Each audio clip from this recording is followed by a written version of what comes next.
Comic-Con is the perfect place to preview a film like this because, I feel like I'm a fan of these kind of films the same way that I think the fans are fans of this kind of film.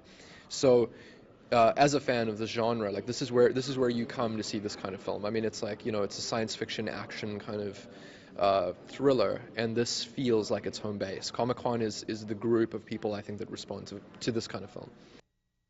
I mean, hopefully audiences walk away after watching Elysium with the sense that it was a really, really cool action film that kept them glued to the screen. That's the goal. I mean, any filmmaker, I think, in any genre, if you don't have the audience's attention, there's a problem, So I just want them to be glued to the screen and invested, and it happens to be in this kind of science fiction, semi-socio-political, very genre environment.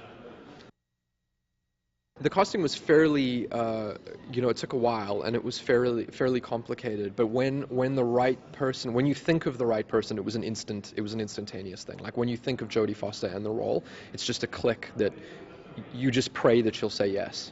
It was very similar with Matt as well.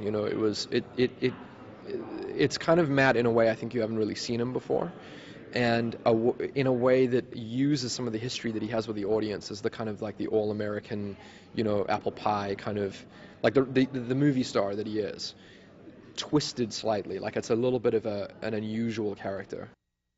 It's awesome. I mean, Shaw is his own animal. Working with Sholto is a highly unusual, very rewarding process because he just goes about things in a way that actors usually don't. He's not traditionally trained, but it's raw, brutal talent. So you get a barrage of something that comes from somewhere else compared to most actors. It's pretty cool.